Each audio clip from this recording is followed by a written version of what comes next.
Brotherhood what? Wasn't good. Faithful. God. Water.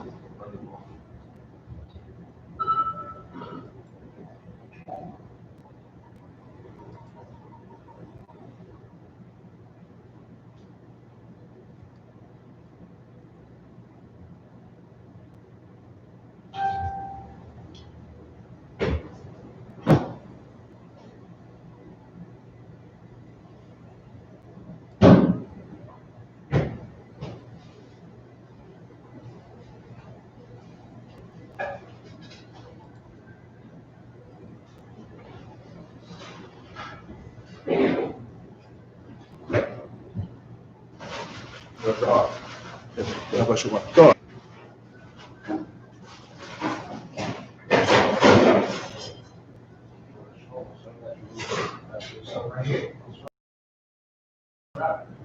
Huh?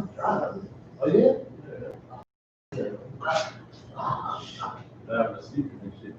Yeah? Alright. What is this together? See.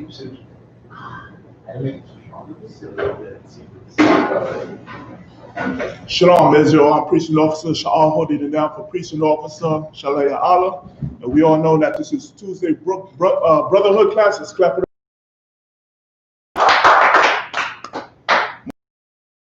Our neighborhood culture, our nation. Why? Because we are lacking due to 400 years of the oppression of the oppressor. We've been taught to hate each other. You understand? We've been taught to hate each other. That black hates the Hispanic and the East and the Salaki and the natives hate the what? And the natives hate the blacks, which is a curse to our nation. Why? Because we cannot thrive. Just like how the other nations, they're thriving. Why? Because they all in one mind and one accord with each other. That's how they're able to get economic structure over us, over Black, Hispanic, and Native North American Indians. While the Most High God made us his holy children. You understand? To rule over the world. But why? Because we broke the law, statutes, commandments of the Most High God. You understand? And basically, this lesson today is to not be a coward. You understand? To stand in the presence of danger. You know, we in a so-called, you understand? This is the so-called New Year's that the white man, I'm telling you, 2021, which is false. We all know that the New Year begins in springtime, which is the Passover. You understand? And the oppressor got you starting off the so-called New Year's with being afraid. You understand? Just like the 400 years of captivity, we always been afraid under the presence of our oppressors. You understand? He always taught us to be afraid. You understand? Why? Because he's in rulership. He's the devil that the Bible speaks of.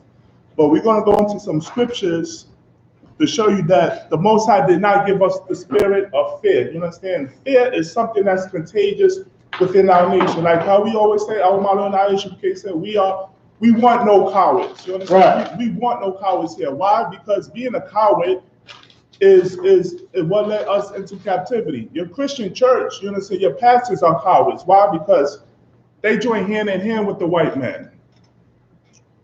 Salaki, if I may, we're gonna go to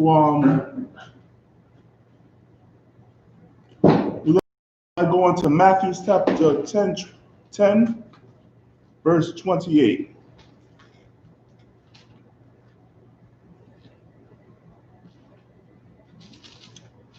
Matthew chapter 10, verse 28. Right. And fear not them which kill the body. And fear not them which kill the body. This is Christ speaking. You understand? And the Christ is saying, and fear not them which kill the body. Black, Hispanic, and Native North American Indians, we are in the fear of our lives every time we go into our vehicles. Why? Because we know that the white man could pull us over at any given time, you understand, falsely accuse us of anything, and next thing you know, he shoots us 7 times in the back. You understand? We're afraid of walking our own streets. Why? Because of the hand of the oppressor. You know, they got the power and they got the authority to kill and get away with. You know what I'm saying? Just like from slavery up until now, we are afraid of the hand of our oppressor. Read that again. And fear not them which kill the body. So Christ is saying, do not fear anyone who can kill your body, who can kill your flesh. Read on. But are not able to kill the soul. But are not able to kill your soul, your spirit. Why? Because man can kill your flesh. You understand? And you go in the ground 6 feet under, but your spirit will return into the Most High. Read on. But rather fear him which is able to destroy and body in hell. But rather able to destroy both soul and body in hell. Damn, you understand? This scripture is letting you know that hell is a condition on earth. It can destroy you on earth. You understand? How can the Most High destroy you on earth? You understand? Did not slavery destroy us? Do not poverty destroy us? Do not drug addiction destroy us? Right. Do not abortions destroy us? Right. You understand? Do not homosexuality destroy us? That's right. How can homosexuality destroy us? Why? Because it doesn't produce Black, Hispanic, and Native North American Indians. Right? Drop that.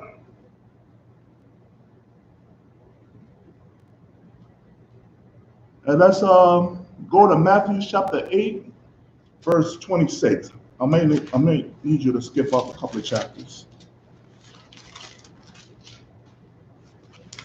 Matthew 8, verse 26. Come on, sir. You can start at 23. These scriptures is to combat the spirit of fear. You understand? If you're living fearful, the Most High, it's a very contagious thing to be fearful. Why? Because it doesn't help your nation. You want to be a strong leader like how Commander General YAHANNA is and the men under him. Right. We're on the I.S.U.P.K. You understand? We're fearless. You know why? Because we go to the highways and byways and we tell the enemy who we are. We tell Black, Hispanic, and Native North American Indians that they got to get up out of the philosophies of the so-called white man. And that takes boldness, that takes strength. Your pastor does not have the quality of being bold. You understand? Why? Because he sets sides. He tells you, oh, the Most High God will love you if you're a homosexual. You understand? If you're a drug dealer. Come in every Sunday, God will accept you. But meantime, he's afraid. He's afraid to tell you the words of the Most High. He's afraid to tell you the words of Christ, that homosexuality is a sin, that committing adultery is a sin, that getting abortions is a sin. We're going to start at the 23rd verse. Matthew chapter 8, verse 23. And when he was entered into a ship, his disciples followed him. And when he was entered into a ship, his disciples followed him. You understand? So this is talking about Christ. Christ, he was on a ship, and his disciples, you understand, his students followed him. Read on. Verse 24. And behold, there arose a great tempest in the sea. And great tempest in the sea. So basically, this is talking about a violent, like that stirred up the sea. Read on. Insomuch that the ship was covered with waves. And so much that the ship was covered in waves. So imagine you on a ship, right? You out there in the ocean, no land around you. You're in the middle of the dead ocean. And all of a sudden, the Most High brings a storm. And now this storm is rocking the boat with violent waves. Read on. But he was asleep. But during all of this, Christ was asleep, as if it never fazed him. Read on. Verse 25. And his disciples came to him and woke him. And his disciples came unto him and woke him. Why did his disciples came unto him and woke him? Why? Because they was troubled. They was troubled about this storm. They was afraid. They had fear. Read on. And awoke him, saying, Lord, save us. Read that again. And awoke him, saying, Lord. Why? Because they was afraid of the storm, this tempest that was in the sea. They was afraid. They was fearful that they could get drowned on the ship. So they woke Yahawashi. You understand? Which the world ignorantly calls Christ. They woke Yahawashi saying what? Save us. Read on. We perish. We perish. We may die of the storm. Read on. Verse 26. And he's saying unto them, why are ye fearful? Read that again. Christ asks what? Why are ye so fearful? Why are you fearful, Black, Hispanic, and Native North American Indian man? Don't you know that the Most High made you his chosen people? Right. Why is it that you fear the oppressor, the white man? Why is it that you fear the Arabs? Why is it that you fear your own brother and your own sister? Why vaccines? Salakia? Why they fear vaccines? Why do you fear Why do you fear vaccines? You understand? You've been smoking all sorts of dope, all sorts of weed. You don't even know what they put in your weed. You don't even know what the chemicals that they put in your weed. They might lace your weed, but you're not afraid of that. You understand? Right. You might smoke weed.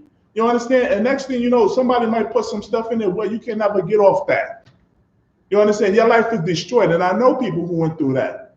You understand? You don't fear getting abortions. You understand? You don't fear gangs, but you want to fear a vaccine. You know? Come, O ye of little faith. O ye of what? Little faith. Of little faith. Black, Hispanic, and Native North American Indians, you understand? We got to learn what faith is again. You understand? By trusting in the Most High. And the only way you could do that is come into the I.S.U.P.K under Commander General YAHANNA. Right. Why? Because your Christian pastor makes you afraid. You understand? Your oppressor makes you afraid. How? By saying what?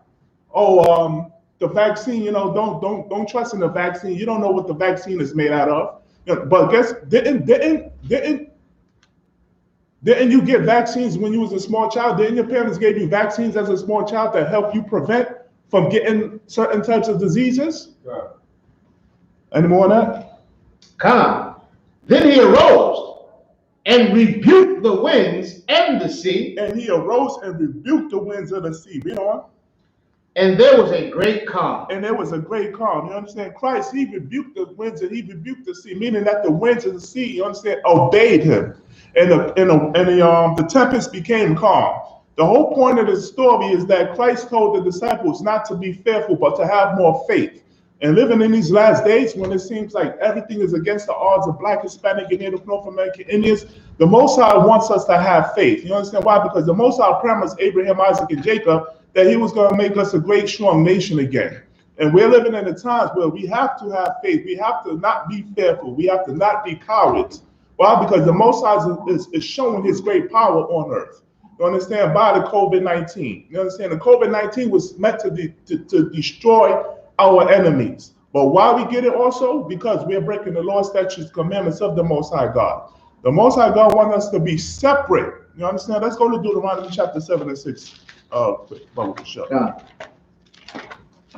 In order for these plagues not to touch us, not to kill us, like how they're destroying our enemies, this is what we have to do. Deuteronomy chapter 7, verse 6. Deuteronomy chapter 7, verse 6. Sorry.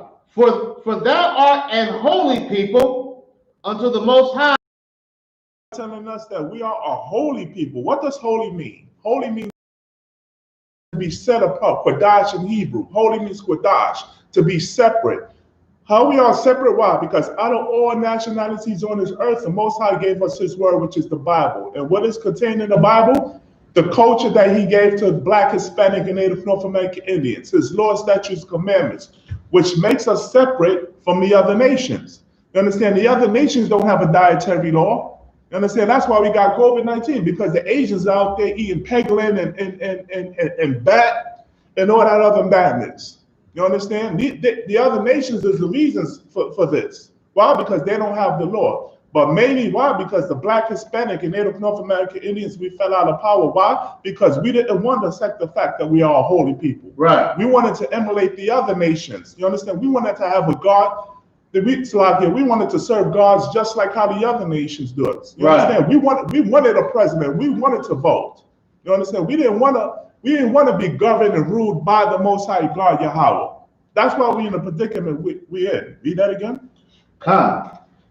For thou art an holy people unto the Lord thy God. So the Most High God is telling you, Black, Hispanic, and Native North American Indian, you are a holy people. You understand? Don't look at yourselves less. Don't look at yourselves less than that you're not holy. You understand? I don't care if you're living in the ghettos, the barrios, or the reservations. You understand? The Most High loves you. We don't care if you're struggling. You could be collecting bottles. You understand? You could be out there hustling, but the Most High God loves you. Read on. Come. The Lord thy God hath chosen thee. The Most High God have what? Chosen thee. The Most High God have chosen thee. What does chosen mean? You understand? To make something more favorable than others. You understand? That's favoritism. The Most High what? Chosen thee to be a special people unto himself. To be a special people unto himself. You understand? Just like how you might choose like a favorite garment, you might choose a favorite a headpiece. Guess what? You might even have a favorite child. You understand? The Most High God chose us out of all the nations out of the earth. And there's 18 nations on earth, and out of those, He chose Black, Hispanic, and Native North American Indians, the children of Israel. Read on. Come To be a special. Come to be a special people unto himself. To be a special people unto himself. You understand? Unto himself. Unto himself. Doesn't that sound like that if you read that, that might sound like a little bit of selfishness that's going on, right? You damn right. You understand? The Most High is selfish when it comes to Black, Hispanic, and Native North American Indians, because He made us His chosen people to Himself. Read on. Come. Above all people. Above what? All people. Above all whites. People. Arabs. People. Africans. People. Read on. That are upon the face of the earth. That are upon the face of the earth. So the Most High God, He's a racist God. And He only chooses Black, Hispanic, and Native North American Indians to be a special people unto Himself. You understand? I say that to say this, because we got to cover ourselves with dignity and pride. You understand? Not to be fearful in these last times that we're living in. Why? Because the Most High God is fighting for us, because we are His special and His chosen and holy people. You could drop that. Let's see what Proverbs chapter 28, verse 1 says. Proverbs. Let me get there with you.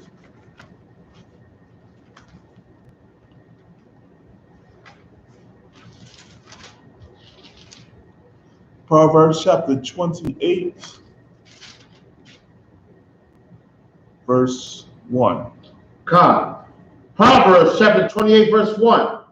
The wicked flee when no man pursueth. The wicked flee when no man pursueth. Read on. But the righteous are bold as a lion. But the righteous are what? Bold as a lion. But the righteous are as bold as the lion. The scripture says the wicked flee when no man pursueth, but the righteous are as bold as a lion. And how are you bold as a lion? How do you know you can be bold as a lion? When you follow in the footsteps of the Most High, following His law, statutes, commandments. Why? Because if you don't follow His law, statutes, commandments, just know that the Most High is out there. You know what I'm saying? He's going to send the oppressor on you. And that's what's happening to so many Black, Hispanic, and Native North American Indians. But the righteous are as bold as a lion. We are as bold as a lion. You understand? When we go out there and camp every Saturday, we are bold as a lion. The Most High didn't give us the spirit of fear. Drop that. Give me Ezekiel. God, sir. Another example of being bold as a lion, right, is looking at the opposite of someone who's not bold as a lion, right? Right. Like if you ever see like a white man get caught in his lie, he's not bold no more. Right. God. A white man who gets caught in a lie, he looks like a deer in headlights. Right. You know what I mean? And he want to back off, and you know what I mean, that's the shame that comes with not being righteous. Like Black people, right, who are founded in sin, or they're exposed to be in sin, right? They stop being bold. Right. You know what I mean? You see this all the time when a Black person gets exposed to doing the wrong thing, right? A great example, right? They'll be exposed to being a homosexual, right? Right. Like Tony Yayo or whatever, right? Right. And then they ain't bold no more. You see what I'm saying? God. And that goes right along with the scripture where it says that the Lord is going to take away our shame. Right.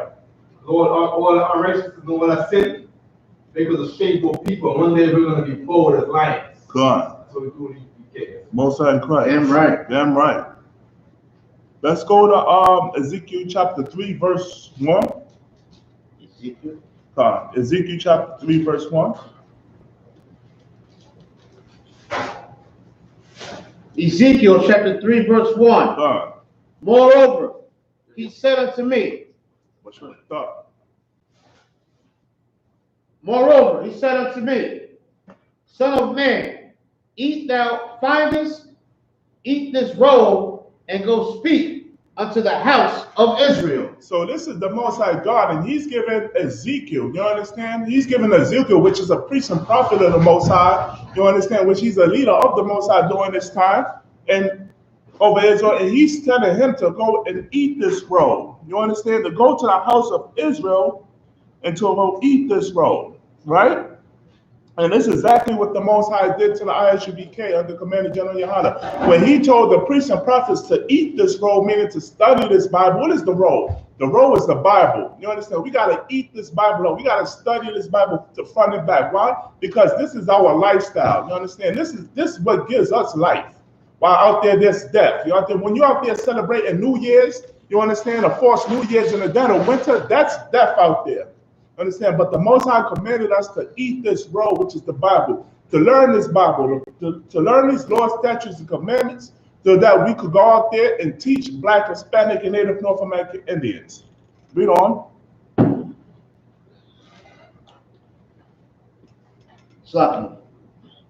Verse 2.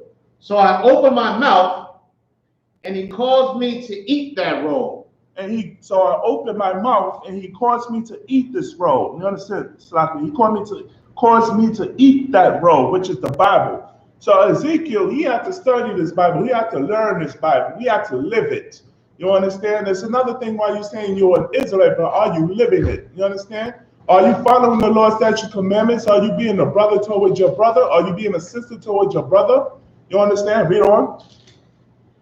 Come.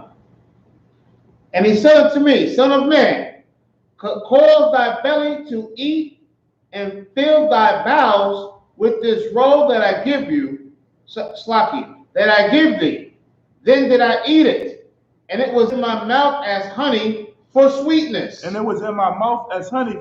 It's just like when you first hear this truth. You understand? When you first hear that Christ is a Black man, right? And he only died for Black, Hispanic, and Native North American Indians. That's sweet to us, right? When we find out that the Most High God hates the other nations, the oppressor, the Africans, and the Arabs, you understand? That's sweet to us. When we hear that Black, Hispanic, and Native North American Indians, we're going to rule again if we keep the Lord's statutes, commandments, that's sweet to us. Read on. Verse 4. And he said unto me, Son of man, go, get thee into the house of Israel, and speak with my words unto them. So the Most High Ezekiel, you understand, to go to the house of Israel, Bible. You understand? Now, we all know that Black, Hispanic, and Native North American Indians, you understand, we are a tough crowd to deal with. You understand? So the Most High God is giving instructions to Ezekiel on how to face the Black, Hispanic, and Native North American Indians. He's sending them out to him. Read on. Verse 5. For thou art sent to a people of a strange speech. For thou art not people of a strange speech. What does that mean?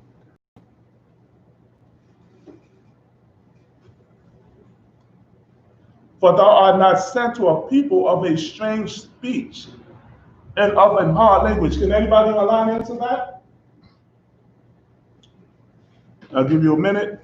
For thou art not sent to a people of a strange speech and of a hard language. In other words, the Most High is sending Ezekiel to your own people. You understand? He's sending you to Black, Hispanic, and Native North American Indians. Read on.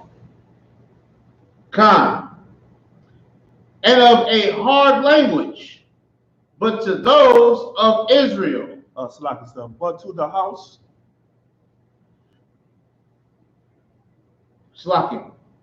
But to the house, for thou art not sent to a people of a strange speech and of a hard language. Right, so the Most High is not sending Ezekiel to the other nations, you understand? He's sending Ezekiel to Black, Hispanic, and Native North American Indians. Read on.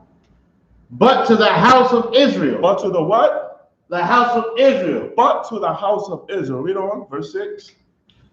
Verse 6. Not to many people of a strange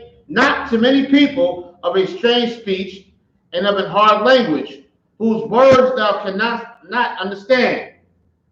Surely, had I sent thee to them, they would have hearkened unto thee. Verse 7. Shalaki, if I may, real quick. Verse 6.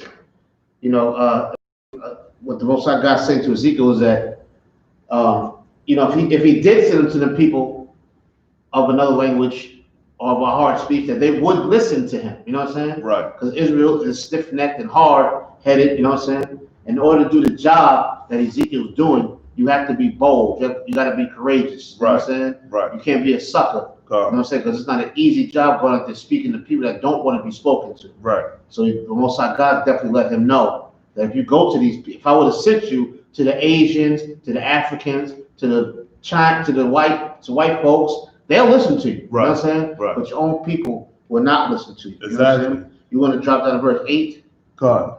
Behold, verse 8. Behold, I have made thy face strong against their faces. The Most High did what? Made thy face strong against their faces. So the Most High made Ezekiel face strong against their faces, because guess what? We are sent out to a people that hate the Lord. You understand? We are sent out to a people that hate instructions, that hate commandments, that hate to be righteous. You understand? But love their oppressors, to love wickedness. You understand? To do absolutely what the Most High said not to do. We are sent out against them. And for that, guess what? They hate the Lord's prophets. Nothing new under the sun. The scripture says that there's nothing new under the sun. Prime example, Kentucky 8. You understand? They were sent out to a people that hated them. You understand? And guess what? And they fought the Kentucky 8 with weapons and with guns. But the Most High was with the Kentucky 8. You understand? Right. This is exactly the same thing that Ezekiel was sent out to do, to go to a people, his own people. You understand? You figure that, you understand, it's a black man that's standing up for black, Hispanic, and Native North American Indians. We're trying to teach you how to overcome your oppression. You understand? How to get the oppressor foot off your neck. But instead, they rather have the oppressor's foot under their neck. Why? Because they're set in their ways. They're comfortable with their slavery. This is what we've become. We have become comfortable with our captivity, whereas we don't want to hear the Most High words. We don't want to hear that there's a way out of this captivity. You know? Khan, and thy forehead strong against their foreheads. And their forehead strong against their forehead. So just as hard as our people are, we have to be just as firm as the Most High made us to be. Read on. Verse 9. As an adamant, harder than flint, have I made thy forehead. Fear them not. What? Fear them not. The Most High does not want us to fear them. The Most High does not want us to be a coward. When you go out amongst your people, black, Hispanic, and North American Indians, and teach this truth, teach this word, the Most High said what? Fear them not. We cannot fear them. Read on. Come. Neither be dismayed at their looks. Neither be dismayed at their looks. You know, they got this thing, if looks could kill. You understand? Right. That could only come from black, Hispanic, and Native North American Indians. Because then, you know, those, you know, if looks could kill, you know, you'll be dead. By them looking at you, you understand, you know, the Most High said, do not get nervous. You understand? Stand bold. Why? Because the Most High made your head as hard as adamant. Read on. Though they be a rebellious house. Though they be a rebellious house. We are a rebellious house. God loves everybody. Just last Saturday, Salakia, we had a sister with rainbow hair, no teeth. You understand? Being combative towards the kid. Oh, God loves everybody. You're racist. You're racist. You understand? This is what the scriptures is talking about. You understand? This is what Ezekiel have to face. Read on. Come, verse 10. Moreover, he said unto me, Son of man, all my words that I shall speak unto thee, receive in thy heart, and hear with thine ears. Salaki, you could drop this. Let's go to 2 Timothy chapter 1, verse 7. 2 Timothy chapter 1, verse 7.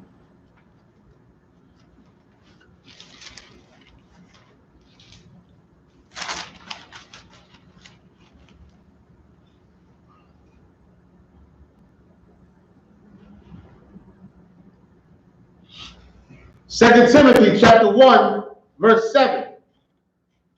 For God hath not given us the power of fear. For God hath not given us the power of fear. You understand? Black, Hispanic, and Native, North American Indian. You got to understand who we were created from. You understand? We created from a God. You understand? Who's a man of war. And the Most High God said, what? Read that again. For God hath not given us the spirit of fear. For God hath not given us the spirit of fear. You understand? We're fearful for everything. You understand? We fearful, and this is what the oppressor have done to us. Under these 400 years of captivity, we're fearful for the littlest things, the littlest minute things. We're fearful for not paying our phone bill on time. We're fearful for not paying our bills on time. You understand? We're fearful. We're fearful for losing our jobs. Read on. But of power and of love and of a sound mind. But of power, of love, and of a sound mind. You understand? But of power. And who's that power? The Most High God, your Father. You understand? And of sound mind and of what? So like and of love? And of love and of a sound mind. Right.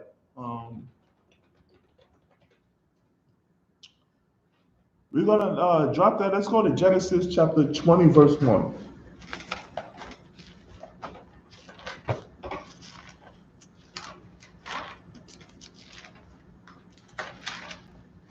Genesis what? We're going to go to Genesis chapter 20. We're going to start at verse 1. Come.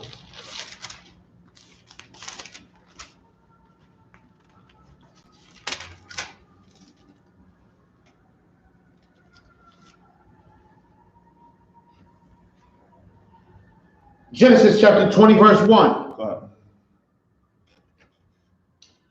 And Abraham journeyed from thence toward the south country, and dwelled between Kadesh and Shur, and sojourned in Gerar. Right.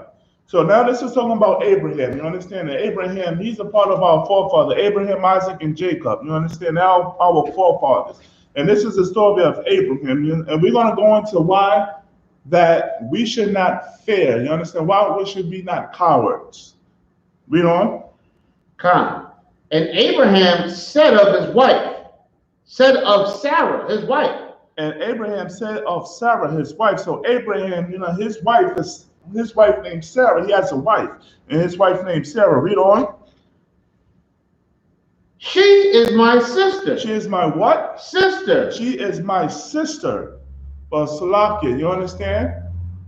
Abraham had the need to lie and say that his wife, Sarah, is his sister. Read on.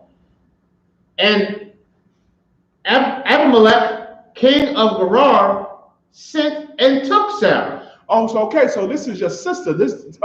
She's not your wife. This woman does not belong to you. So Abimelech took and sent for Sarah and took Sarah. Read on. Come. Now, Salakia, when it says took Sarah, it's not talking about that he had sex with her. He sent for her. Read on. Verse 3. But God came to Abimelech in a dream by night. So the Most High, so after Abimelech, he sent for Sarah. You understand? The Most High God came to Abimelech in a dream by night. Read on.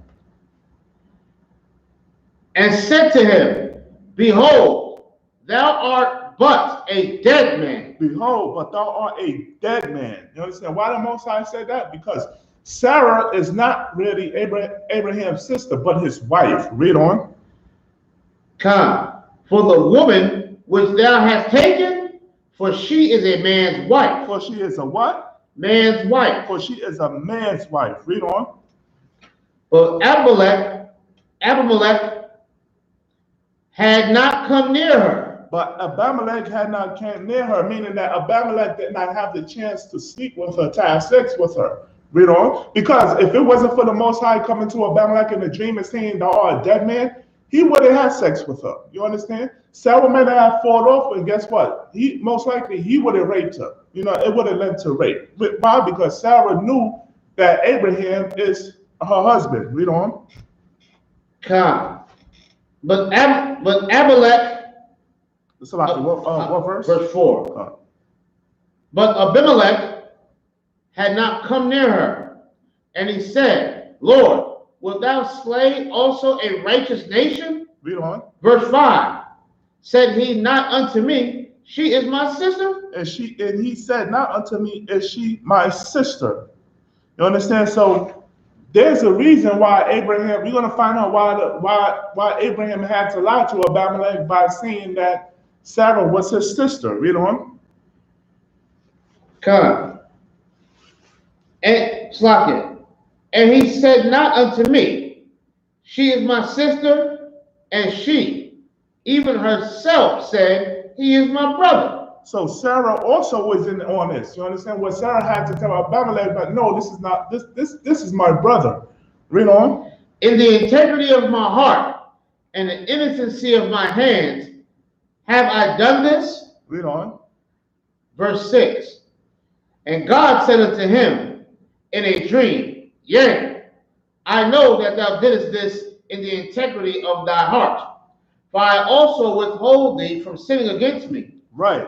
Letting you know that, you understand, man, you know, the Most High is behind everything. You understand? That's why we're supposed to give credit to the Most High, because the Most High is behind everything. You understand? Abimelech is trying to make it seem like he's righteous, but the Most High said what? Salaki. I know that thou didst this in the integrity of thine heart, for I also withheld thee from sinning against me. Right, so the Most High had to withhold Abimelech from sinning. Why? Because if it wasn't for the Most High holding back Abimelech from sleeping with Sarah, he would have done it. You understand? And that would have been an adultery. Read on.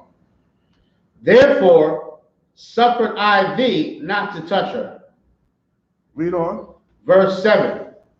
Now therefore restore the man his wife. So now the Most High is saying, now that you know, restore this Sarah unto Abraham. Read on. For he is a prophet. For he is a what? A prophet. For he is a prophet. Read on. And he shall pray for thee, and thou shalt live. And if thou restore her not, know thou that thou shalt surely die. And if you don't give Sarah back to Abraham, you understand? You shall surely die. The Most High saying that he's going to kill Abimelech. Read on. Thou and all that are thine. Verse 8. Therefore Abimelech rose early in the morning, called all his servants, and told all these things in their ears. So now Abimelech, you understand, he rose early in the morning, and he's telling all his servants how the Most High came into his dream, telling him that he's a dead man if he don't give back Sarah to Abraham. Read on. Come. And told them all these things in their ears, and the men were sore afraid. And the men were sore afraid. Read on. Verse 9.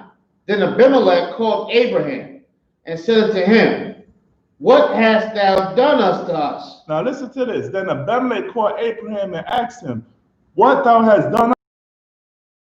You was about to bring death to us. You understand? You was about to bring death to this town. You understand why? I don't want to give it away, but read on. And what have I offended thee, that thou hast brought on me and my kingdom a great sin? Right, because Abimelech didn't know that Abraham was that Sarah was Abraham's wife. The Most High had to come down in a dream, you understand, before Abimelech even did anything with Sarah, to let him know that, listen, this is a prophet that, that this woman, you understand, belongs to Abraham, a prophet. You understand? And if you sleep with her, if you do anything contrary, you're going to be put to death. Read on. Come. Thou hast done deeds unto me that ought not to be done. Verse 10. And Abimelech said unto Abraham, what sawest thou that thou hast done this thing? Verse 11. So now, can we verse 10 again? Verse 10. And Abimelech said unto Abraham, what sawest thou that thou hast done this thing? Yeah, what made you lie and and say that Sarah was your sister, Verse 11. And Abraham said, because I thought. Because what? I thought. Read on. Surely the fear of God is not in this place. Because he thought that the fear of God was not in this place. You understand? He thought that if Abraham was to say, oh, this is my wife, you understand? That he would have taken her anyways. Read on. Come. And they will slay me for my wife's sake. Read that again. That's heavy. Come. Verse 11. And Abraham said, because I thought, surely for the fear of God is not in this place. So even though Abraham is thinking that the fear of the Most High God is not in this place, read on. And they will slay me for my wife's sake. Even though he was fearful for his life also. You understand? And that's why he lied. Understand? That's why he lied to Abimelech that Sarah was his sister. And that's why he told Sarah to tell Abimelech that that's his brother. Because he feared that if he would have told Sarah because he feared that if he would have told Abimelech that was his wife, that they would have, this is a lawless place anyway. You understand? So I'd rather say that this is my sister, you understand, than to say that this is my wife. Read on. Yes, Salaki. That's why the Lord say, lean not on thy own understanding. You know what I'm saying? That's why the Lord said, lean not on own understanding, but trust in the Lord. You understand what I'm saying? Right. And this is one point of this story, that we should trust in the Lord and not lean on our own understanding. You understand what I'm saying? That's right. Come. Verse 12. And yet indeed she is my sister. Yet indeed she is my sister. She is the daughter of my father, but not the daughter of my mother, and my wife. Right. Another, she's kin. You understand? She's kin. Read on. Come. And it came to pass, when God caused me to wander from my father's house, that I said unto her, this is why kindness which thou shalt at every place whither we shall come, he is my brother. Salaki, read that again. Verse 13. Verse 13. And it came to pass, when God caused me to wander from my father's house, that I said unto her, this is thy kindness show unto me, at every place whither we shall come, say of me, he is my brother. How can I put this? For men get envious and jealous when they see another man with a beautiful woman. You understand? In times where and this happens where an altercation could erupt. You understand? Where another man is trying to prove a man's manhood. You understand? By talking to his wife. You understand? Which is a very wicked thing.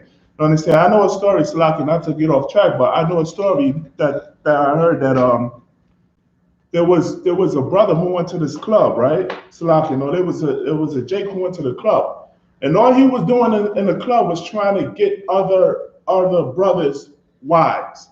You understand? So as much as he would grab the hands of the other men's wives, boldly in front of the other men.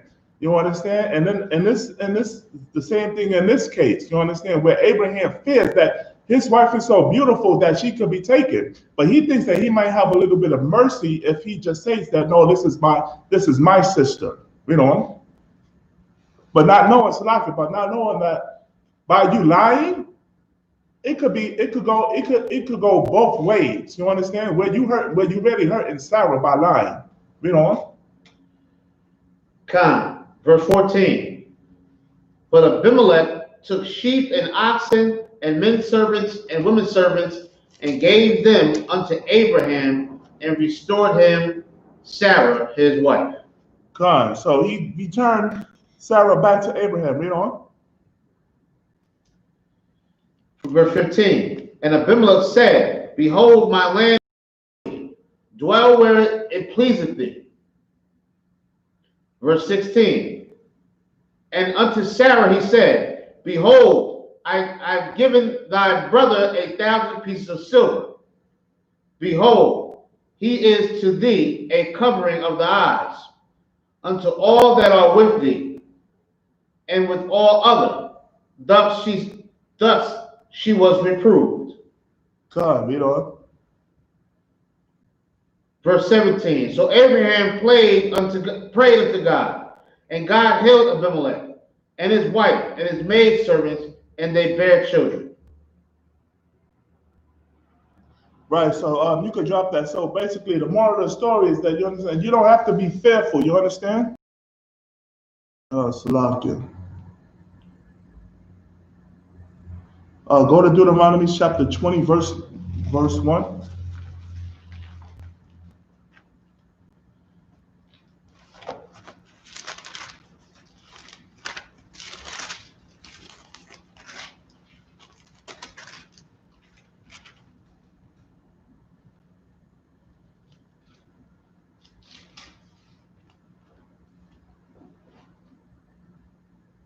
Salakia.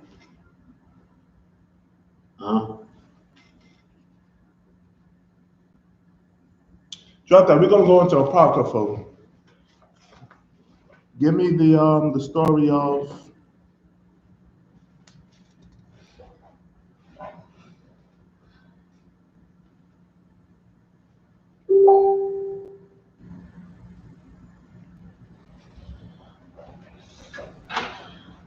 the history of Susanna.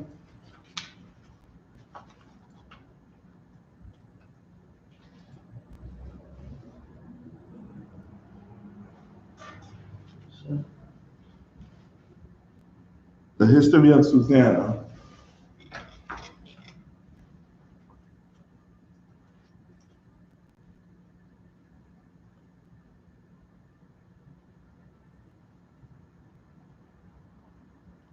And basically, this class is about standing firm in the presence of danger. We are about to read the story of Susanna, where she was a righteous wife of a man. You understand? And these two men had conspired to rape her and have sex with her. So we're going to go into that story, and we're going to see if Suzanne was a cowardice. You understand? We're going to see if she stood bold, or she was a coward, or she was fearful, sister, or she trusted in the Most High or not. The history of Susanna. There dwelt a man in Babylon called Joachim. And verse 2, and he took a wife whose name was Susanna. And he took a wife which name was Susanna, read on. The daughter of Chelcias, a very fair woman. A very fair woman. When it says fair woman, it's talking about she was a very beautiful woman. Read on. And one that feared the Lord. But not only she's beautiful, but she feared the Lord. You understand? A lot of times, Black, Hispanic, and Native women, they're the most beautiful women on the face of the earth. You understand? But they have natural beauty.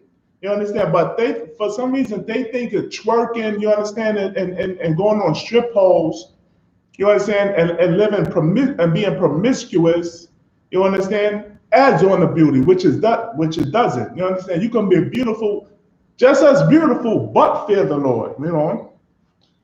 Verse 3. Her parents also were righteous. And her parents and taught their daughter according to the law of Moses. And did what? Taught their daughter according to the law of Moses. And taught their daughter according to the law of Moses. So this wife, you understand, her parents brought her up, teaching her the commandments of the Most High God. Read on. Verse 4. Now Joachim was a great rich man. Now her husband Joachim was a great rich man, a popular great rich man, a well-respected man. Read on. And had a fair garden joining unto his house. And he had a fair garden joining unto his house. You understand? Now this sounds like he had like a mansion or a palace or whatnot. You understand? Read on. Come. And to him restored the Jews. And to him restored the Jews. Read on. Because he was more honorable than all others. Because he was more honorable than all others. He was more favored. He was popular than all others. Read on. Verse 5. The same year were appointed 2 of the ancients of the people to be judges. And the same year were appointed 2 of the ancients of the people to be judges. When it says ancients of people, this supposed to be this supposed to be wise men. These are wise men. Read on. To be judges. Read on. Come. Such as for the Lord spake up, such as the Lord spake of, that wickedness came from Babylon, from ancient judges. Read on. From the people. Read on. Verse 6. Verse 6. These kept much of Joachim's house, and all that had any suits in law came unto them. Who was perfect in the law. Read on. So if I may also, when it says all that had any suits in the law came unto them, which means they had power. You know what I'm saying? God. They were very powerful. Anybody who had a position in the law, they went to them. You know what I'm saying? That's how powerful these men was. You know what I'm saying? That shows their strength. You know what I'm saying? Their respect. God. Verse 7. Now when the people departed away at noon, Susanna went into her husband's garden to walk. So Susanna, she went into her husband's garden to walk. You understand? After everybody, out of all the prestigious people, when they left, you understand? Joachim's, she went into the garden to walk. Read on. Verse 8. And the 2 elders saw her going in every day. Now these 2 elders, you understand? These 2 elders talking about, you understand? Elders meaning, older, they're supposed to be elder and wise men in the Lord. You understand? These 2 elders, they saw her going into the they saw her going into the garden. Read on. Come. So that their lust was inflamed towards her. Salaki, saw that verse 8 again? Verse 8. And the 2 elders saw her going in every day. And the 2 elders saw every day. So what is this talking about? This is not the first time that they saw Joachim's wife going into this garden. Read on. And walking. So that their lust was inflamed towards her. So that their lust was inflamed towards her. So as these days went by, when they saw Joachim's wife go into this garden, you understand, they built up the lust. You understand? Read on towards her. Read on. Come. Verse 9. And they perverted their own mind. And they perverted their own mind. So when you get, when you have lust, you understand, you're perverting your own mind. You understand? They started to get thoughts. You understand? What the scripture says that it is, and I'm paraphrasing, it's better for you to cast out thy right eye. You understand? I'm paraphrasing, Salakia. In other words, they're looking at this woman to lust after her, to commit adultery on her. Read on. Come. And turned away their eyes, that they might not look unto heaven, nor remember just judgments. So basically, they're saying that, you understand, they forgotten about the Lord. You understand? Their lust was so strong that they're willing to pay for lusting. You understand? After this woman. Read on. Verse 10. And albeit they both were wounded with her love. And albeit they both were wounded with her love. Read on.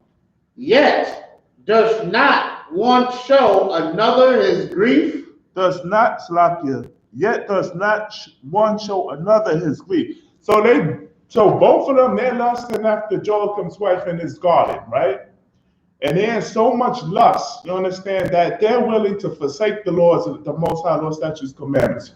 You understand how you're not supposed to look at another man's beauty. You understand? And this is exactly what they're doing by spying on her in the garden. You understand? And while both of these men are watching, you understand, they're secretly having these thoughts to one another. Here, they're both together, but they're not telling each other what's going on in their mind. You know? Come, verse 11. For they were ashamed to declare their lust. For they were ashamed to declare their lust unto one another. You know? That they desired to have to do with her. That they desire to have to do with her. In other words, they want her. You understand? They're lusting for her. They want to have sex with her. Read on. Verse 12. Yet they watched diligently from day to day to see her.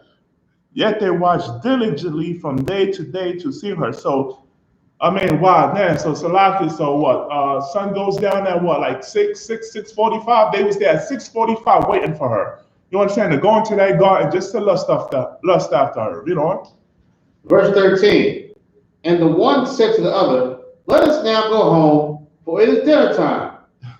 Then the one said unto the other, okay, now listen, it's getting late. Let's go home now. We gotta leave this garden now. You understand? We gotta go home to our own families, to our own wives, to dinner. You know? Come, verse 14. So when they were going out, they parted the one from the other. They parted one from the other. So one is going that way and one is going the other way. You know? And turning back again, they came to the same place. All right, well, you know what? I'm going to see you later. Okay, I'll see you later. You know, Shalom, have a nice night. And they went back to the same place. You understand? So these men pretended like they was going to leave the garden after watching his sister, Jocham's wife, but they really went back to the same place to lust after her. You know? And after that, they had asked one another the cause. They acknowledged their lust. So now they were the way. And they both was lusting. Back, yeah, I came back. I got this woman is bad. You know what I'm saying? Damn, you too? Yeah, me too. You understand? Read on.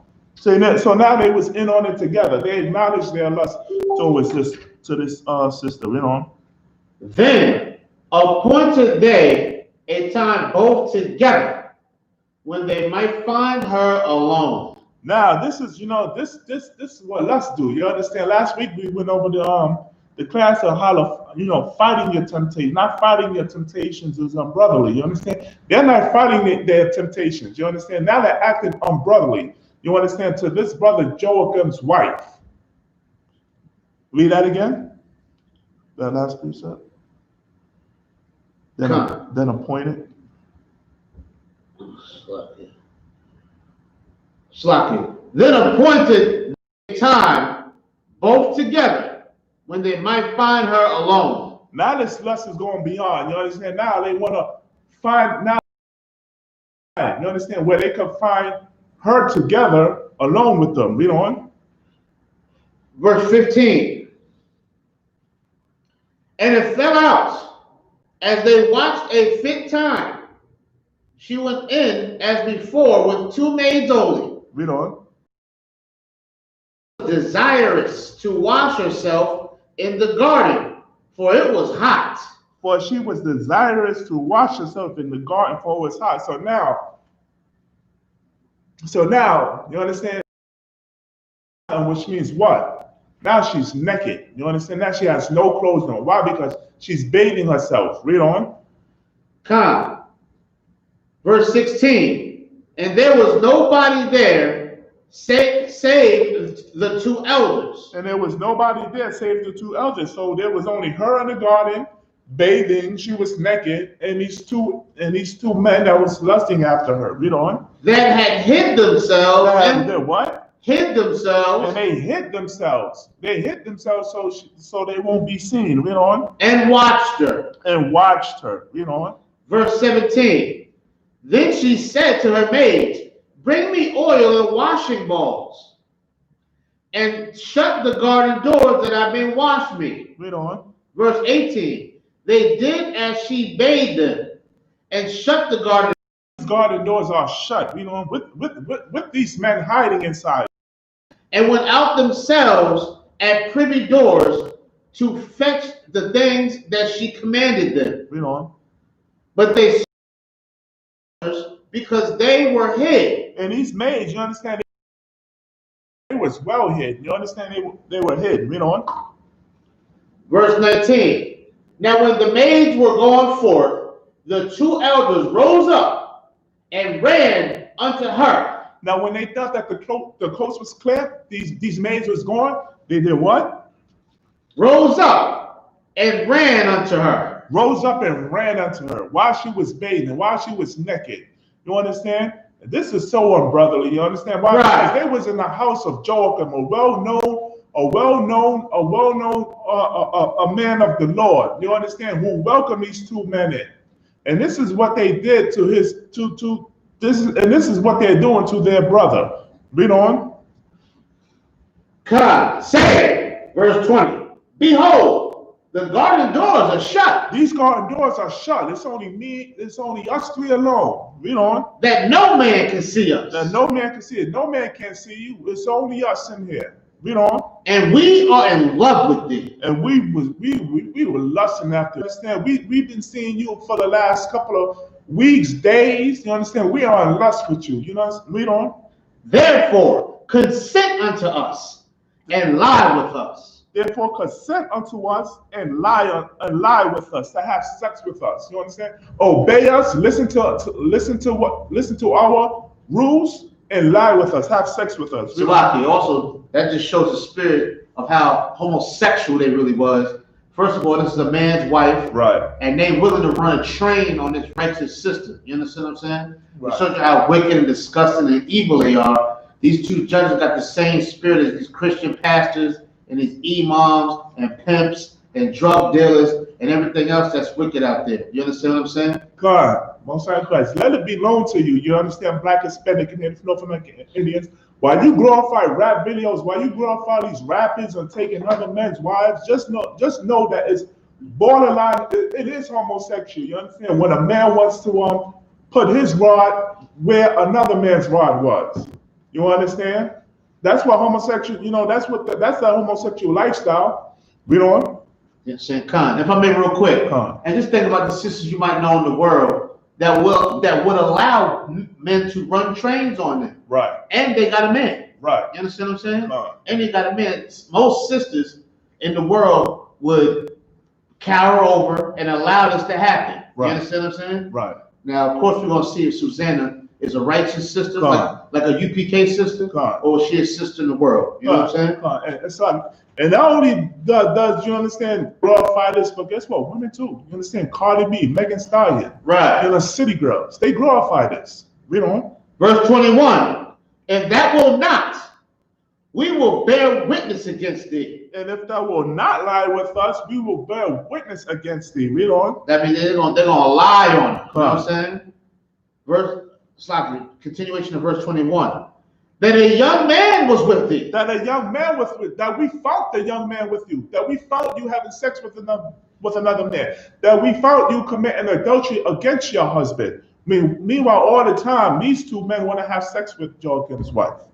Read on. And therefore, thou didst send away thy maids from thee. And therefore thou didst send away thy maids from thee. And you sent away your maid so that this young man can, so you and this young man can have sex. Read on. Verse 22.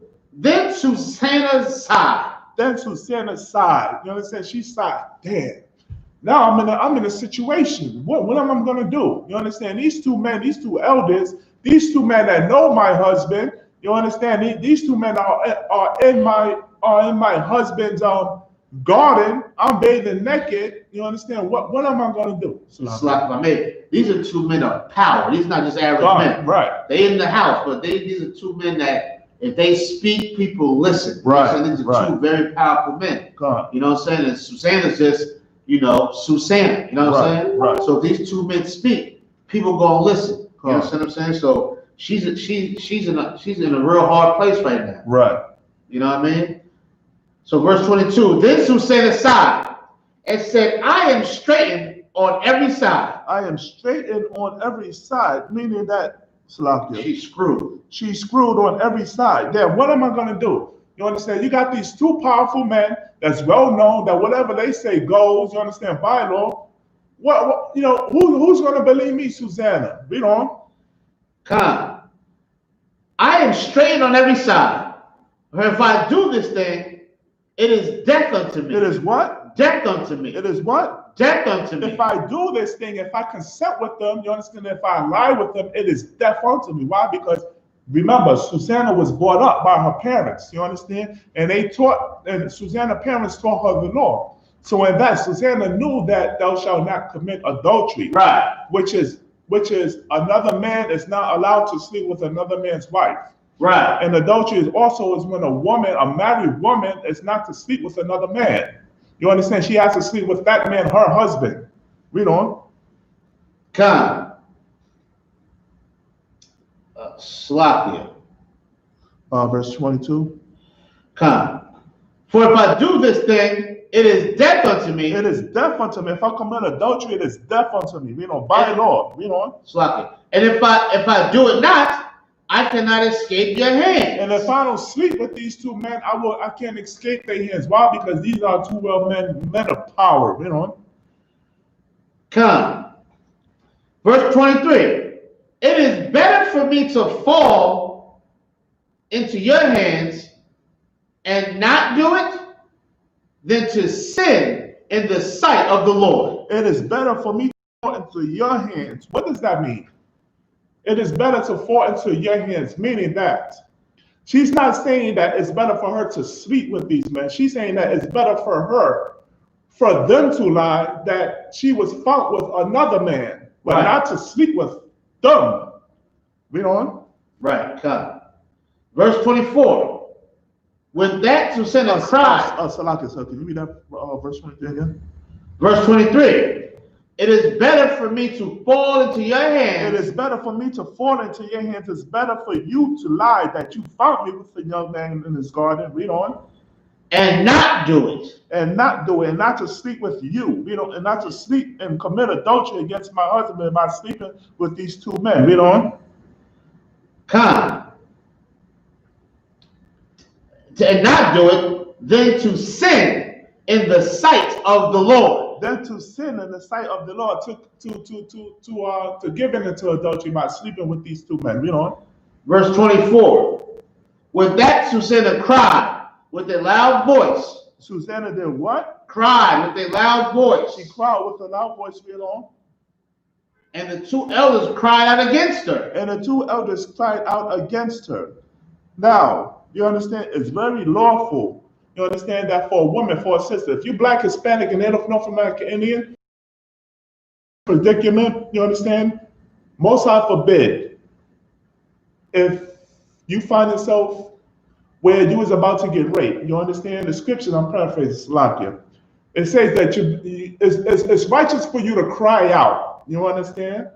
Maybe somebody will hear you, maybe somebody will not hear you. You understand? But the Most High will hear you. It's better for you to cry out. You understand why? Because if you don't cry out, that's a sign of you giving in. You understand? What righteous woman will just lay there and not cry out? You understand? Read on. Verse 25. Then ran the one and opened the garden door. Verse 26. So when the servants of the house heard the cry in the garden. Say that again. So when the servants of the house heard the cry in the garden. Can you take over for 1 second, sir?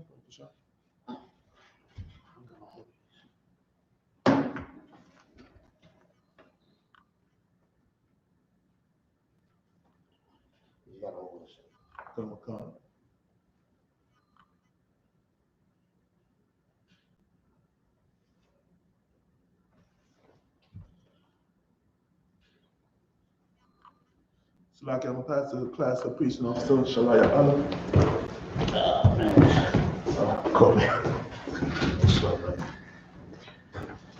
I'm gonna sign Christ. All right, real quick. This is jumping real quick for Officer Shaw. I'm Police Officer 5000 YAHANNA. We'll just finish off the class real quick, folks. So I had to run out real quick. You know what I'm saying? So we in the book of Susanna, and of course, the whole moral of the story with Susanna is that Susanna was bold and strong in the face of destruction. You understand what I'm saying? She could have just went and took the deal and just go ahead and slept with these brothers and not had any problems and the issues. But Susanna trusted in the Lord. You understand? She trusted in the Lord. Now, who else was faced with this? We just read earlier how Abraham was faced with a situation where he thought he was going to face death. He thought there was going to be a problem. He thought there was going to be an issue. He leaned on his own understanding at the time and did not trust in the Lord. You understand? The Lord had major mercy on him. You understand? Had major mercy on him and allowed him to get out of that situation that Susanna faced with a similar situation. She's facing death, but Susanna stood strong. She said she'd rather allow these two powerful men. She'd rather allow these two Al Sharptons or these two Jesse Jacksons, Farrakhan's, whatever powerful figure you think is out there that you may know of. She's going to allow them to go ahead and fabricate this story, bear false witness, go ahead and make up a lie. You understand what I'm saying? And just go ahead. I'll just keep it on from here. Go on. All right, just so you can follow on with the dream right there. Right? Go on. You understand? She'd rather just go ahead and just go ahead and face the punishment. You know what I'm saying? Instead of being a sinner and being a coward. Now this is a sister we're talking about. A lot of people say that this Bible is a chauvinistic Bible and UPK don't love their sisters and so forth and so on. You understand? Which is a goddamn lie. This sister right here is a strong, righteous, hardcore sister, just like the sisters in the UPK. You understand? Right. Just as the sisters commanded YAHANNA is raising up. You understand? Let's read that again. What verses are we at? Salakia. Where was that? Verse 17? Verse 22 again, sir. Verse 22, go ahead. Then Susanna sighed and said, I am straitened on every side. Now she messed up on every side. She damned if she do, damned if she don't. You understand what I'm saying? Keep going. For if I do this thing, it is death unto me. She knew that either way, she was going to be facing some death. You understand what I'm saying? Go ahead. And if I do it not, I can escape your hand. You understand? If she do it, she knows she's going to get gang banged, head off, you know what I'm saying, all kind of nasty ways, and then go crawl back up in the bed with her husband, just like a lot of sisters might do nowadays. Right. And like a lot of brothers might do to these sisters nowadays. You understand what I'm saying? Go ahead. Verse 23. It is better for me to fall into your hands. It's better for me to allow you to lie on me. It's better for me to trust in the Lord and go against your reputation. Right. You understand? Instead of ruining mine. I'd rather die for my reputation. So therefore, I'm going to trust in the Lord and go against your reputation. You understand? This is how you not be a coward. Right. You know what I'm saying? This is how you stand up in the presence of danger. Right. You understand? Because a sister did it. She was raised to do it. That's why the scripture said what? Train up your child. Right. Or train up a child. You understand what I'm saying? She was trained up. You understand? That's what we're doing right now to the very day of the UPK is training up our brothers and sisters. You understand? That's right. when a brother and sister get married. Commander YAHANNA turns over and says, you are marrying my daughter. Right. You understand? Because he's raising righteous women up, just like Susanna. God. Women who are not cowards and don't marry cowards. Right. You understand what I'm saying? Right. Keep reading. And not do it. Than to sin in the sight of the Lord. She rather not sin in the sight of the Lord and deal with these goddamn cowards. You understand what I'm saying? She'd rather go ahead and do that. You know why? Because there's no sucker in her blood. Right. You understand? She's a righteous, strong woman, and this is what she did. Now we talk about a sister. You understand what I'm saying? We talk about a sister. That's why sisters don't have the excuse of, well, I was emotional. And I get my feelings sometimes and all of that. You don't get no excuses. You know why? Because Susanna didn't have no excuses. Right. She didn't get in her feelings. You understand what I'm saying? She trusted in the Lord. Just like you should do. Just like I should do. You understand? Just like we should do. Right. It's trust in the Lord. You understand? And stand strong in the presence of danger. That's right. You understand? Keep going. Verse 24. With that, Susanna cried out with a loud voice. Yeah, she cried out loud. Just like any sister should scream out loud if she's getting violated. You shouldn't just take it and lay there. Right. You understand? Your silence is consent. You understand? Scream out loud. You understand? Like she did. Go ahead. And the two elders cried out against her. And these two sissies, what they do? They cried out too. You know what I'm saying? 2 sissies, 2 half of homos. Go ahead. Verse 25. Then ran a one and opened the garden door. One ran out and opened the door so they could hear, so they could be heard being cried out. Go ahead. Verse 26. So when the servants of the house heard the cry in the garden, they rushed in at a privy door. Go ahead. To see what was done unto her. Verse 27. But when the elders had declared their matter, the servants were greatly ashamed. Now, why were they greatly ashamed? Because these brothers had power. And when they spoke, people listened. They were held up to be honorable men, respectable men, not liars. You understand? Not liars. Go ahead. For there was never such a report made of Susanna. You understand? There was nothing. They never heard this before about Susanna. So this must be true because these elders are saying it. So this must be accurate. This must be true, what they're saying. Go ahead. Verse 28. And it came to pass the next day, when the people were assembled to her husband Joachim, the 2 elders came also full of mischievous imagination against Susanna to put her to death. Verse 29. And said before the people, send for Susanna, the daughter of Chelcias. Now Susanna's going to court now. She's going to face these charges. No, you understand? She's going to face these charges. Let's see if she plead guilty, she fight the charges. What's Susanna going to do? Is she going to stand in the presence of danger boldly? You understand? Go ahead. The daughter of Chelsea, Joachim's wife. And so they sent. Verse 30. So she came with her father and mother, her children, and all her kindred. Now all her family came with her, all right?